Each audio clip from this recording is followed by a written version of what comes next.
our tapped in segment presented by Thin Man Brewer. We're going to do it a little different this week. Rather than pick a play or player, I want to analyze how, like you said, how defenses, and specifically this Dolphins defense, attack the Bills offense, how they strategized versus the Bills offense.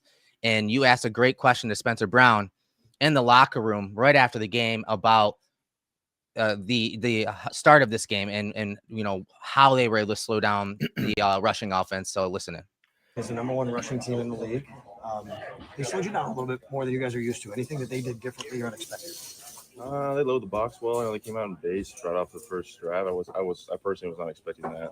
Siler lined up at a 5 technique, so I was kind of looking around. They had the big nickel walk all the way to the slot, so it was just a weird look there for the first quarter or so. And yeah, they did a good job on defense. I think we had 90 yards total the first half, so that's not like us at all. And the big old kick to the you know what. So yeah.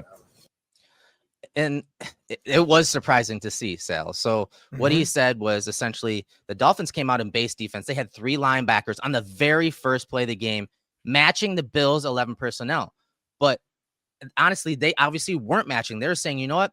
We understand you're going to come out early, especially on first downs, because the Bills have a tendency to run heavy on first down. Highest run rate on first down in the entire league. They said, we're going to come out heavy. We're going to have 3 linebackers on the field, whether you have 22 personnel, 2 running backs, 2 tight ends, or 11 personnel, whether you're under center in a condensed formation or you're out wide. Because on the first play of the game, it actually was a 3-by-1 set, 3 receivers to one side, 1 to the other. They were in a spread formation, and the Dolphins didn't care. They said, we're going to match you with our base defense. We're going to even have that linebacker out of the box, and we're just going to worry about when you want to run the ball because we know you want to run the ball on first down. That's right. So 5 tech. So he's shaded outside the tackle. Yes. So everybody understands Spencer Brown, what he's talking about there. And then you walk the big nickel up. Now you're really putting a lot of stress on the offense to figure out where that hole is. And one thing that really stood out to me in this game is when they did that. Then as soon as the ball was snapped, you had a safety or somebody was charging downhill. Like they were coming right at the cutback lanes were not there for James Cook in this game, right, Eric? I mean, the cutback lanes were just taken away. It seemed like all day long, right? And you're right. I think the Dolphins just made a conscious effort and said, it doesn't matter what personnel you're putting on the field. We know you want to run the ball because you do it from all personnel. You do it with your receivers. What do the Bills talk about all the time? Receivers who have to block, and that's great. And they do have receivers who block, and I think that's fantastic that they can help out in the run game. But the Dolphins said it. Yeah, you can go with 3 tight ends, 2 tight ends. You can go with 11 personnel. We know James Cook is your ticket here to get you yards on first and second down to make it more manageable on third down. We're going to take that away. So I love the answer by Spencer Brown. It's a bit concerning because they're like, wait a minute, like we didn't expect that. And it's fine. There's nothing wrong. I always want to say, like, the other team has coordinators who get paid a lot of money, right? Yeah. Like they had a great plan. Good job by Anthony Weaver and the Dolphins. But what you have to do is adjust to that then, right? You have to have answers for that. I didn't think the Bills had the right answers for that. Right. And so here, again, this is the first play of the game. And to their credit, they did pass. So they broke a tendency in the first play of the game. So right here, over the number 2 receiver to the top of the screen is actually their third linebacker, Willie Gay. And then you have the 2 linebackers in the box. And what the Dolphins did for most of the game is have Minkah Fitzpatrick down on either Shakir or Kincaid. And there were times when I talked about earlier, Josh bypassing throws, short throws underneath, whether it's in or out breakers. Minkah was usually there. So he was aware of where Minkah was for most of this game. But overall, like you said, when it comes to the tendencies of the Bills on first down and how run heavy they are, they run on first down 62.7% of the time. And so that is a tendency. It's the number 1 run rate in the league on first down. And of course, there are many factors to that. And one of them being that, like people are saying in the chat room, that the defenses aren't afraid of the Bills passing game. And so they have to not only pass on first down, like you saw there, but they have to break that tendency. But they got to do some things, not just with, personnel, but hey, if you're going to be in a shotgun on first down and show like it's a pass, because again, when they are in shotgun, there is a tendency for them to pass. Well, you got to start running out of shotgun as well. So there are ways to combat how defenses really, want to attack them like that. If they're going to have 3 linebackers on the field and one of them gets kicked out of the box because of the formation, why aren't you running the ball out of shotgun? You have 1 less linebacker. It will kind of counteract in many ways what the defense is doing and just you got to pass more. You got to ride Josh Allen. He was an MVP last year for a reason. You got to ride him a little more on those early downs and just pass more so that you can set up other things, not using the run consistently to set up the pass, but using the pass to set up the run. Yeah, and when you see those things, when the Bills see those things, they're going to have to recognize them and get to something else, the play sheet, the checks, things like that. And Joe Brady talked about that, communications, checks, like asking him on Monday about what went wrong or what he can do different. That's what he talked about. He talked about checks and communications and all those things that you're talking about right now. Right? It is a football game, and it's strategy against strategy. And it's not just, you can't just wave a magic wand and say, oh, the Bills can do this really well, so they're going to go out there and do it. The other team is trying to counter you to do some different things.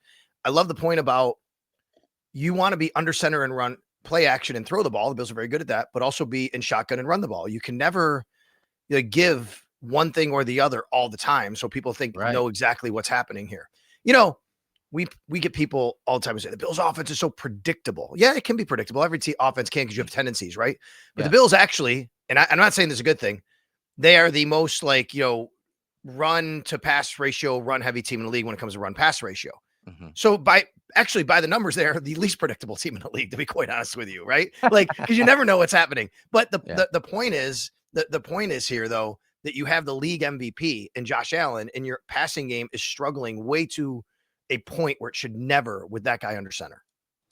Right. And one thing I posted yesterday is that I'll never understand why the Bills don't run more play action. If you have such a good run game and defenses are so zoned in on stopping James Cook, then why aren't you running more play action? And part of that, as I talk in this tweet here, part of that is, for years, Dable and Dorsey ran a lot of RPOs, a lot of run play, those type of plays where it could be a run or a pass. And that really did hinder their actual base running game more, because the offensive linemen are like, okay, we want to be physical. We want to move the line of scrimmage, but we also don't want to be past the, 2 yards or so where you get called for a penalty if Josh pulls it and throws it. That happened a bunch. And so even with that aside, Josh on play action since 2020 has 76 touchdowns off of play action, only 5 last year and only 4 so far this year, as you can see on this graphic.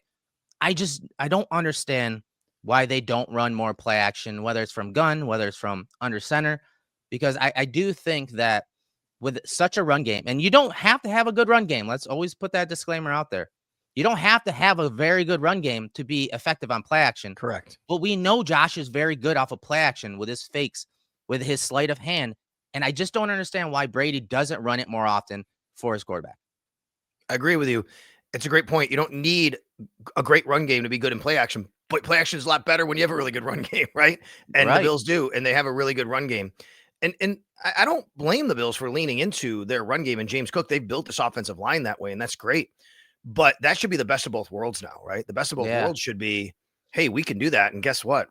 We now have Josh Allen as MVP and quarterback, and he's elite. And if you want to stop that run game, we got this guy who's just going to throw the ball on you. So then you get to, well, what then has happening outside of him as well when you do go to throw the ball. And Josh wound up with this game with over 300 yards passing, which is crazy. But a lot of it was because the Bills late in the game had to throw the ball more. And, the numbers were kind of there. But, the Bills, I'm going to go back to what I said earlier to start the show. The Bills are built to control a football game, and that's how they win. When they control. You go back to the Kansas City game, Eric, there was never a point in that game where I did not feel the Bills weren't in control. They were in control of the game. They scored early, which is a big deal. They scored early. They were in control of the game. It didn't mean they were up, because I think Kansas City came down and tied it, but I never felt like the game ever got away from the Bills in any sense. Like, they were dictating terms to Kansas City throughout the whole game. In this game, they did not do that because of the early failures of conversion, 3rd and 2, don't pick it up, you punt the ball away, Miami comes down, they score.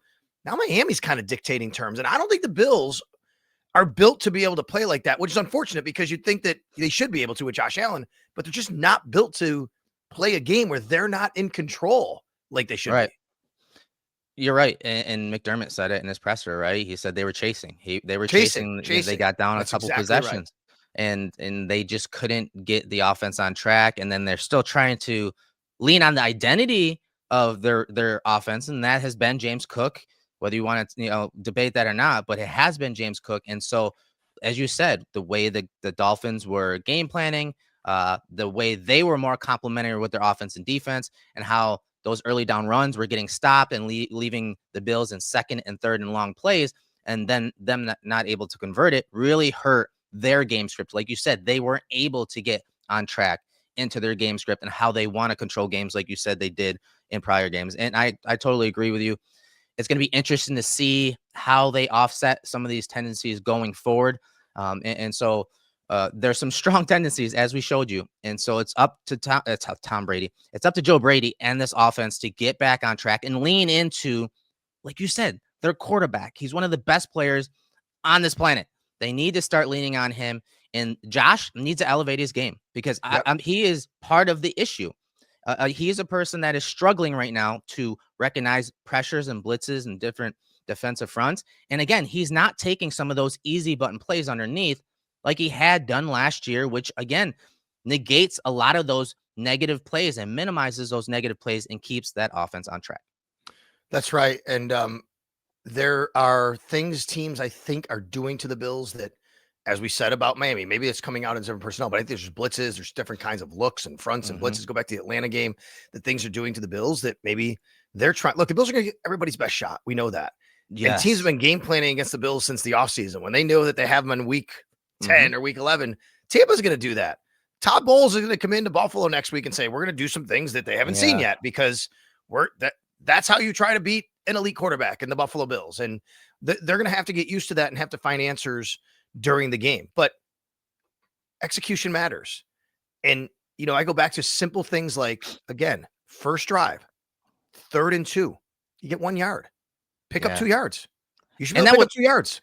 And Sal, that one really irked me because they went tempo, which I think they should do in this next game. We'll talk about that later, but they went tempo. Josh got them to the line of scrimmage, and he actually called that run. That was his choice in play. It was that little zone read, inside zone, hand off the Cook, and they only get 1 yard. And then, of course, McDermott punts it there. Like, it's just, they go 4th and 1, and they don't get it, right? That was that sequence?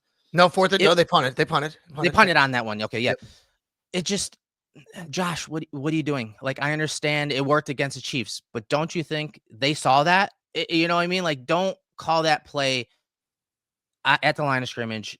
Something else needs to be called. He admitted that he should have called or got them into something different there, and it's just been disjointed. And it's something like I said, I wanted to talk about in this segment presented by Thin Man Brewery. Mafia Light hits different with 3.5%. It is the beer of this year, honestly, in Western New York. It's 3.5 ABV and only 80 calories per 12-ounce can. Drinks like water with notes of beer. It's the first craft Pilsner of its kind brewed and packaged here in Western New York. A true game changer for local beer lovers. Check it out at your local markets and whatnot. Appreciate them sponsoring this year, this segment this year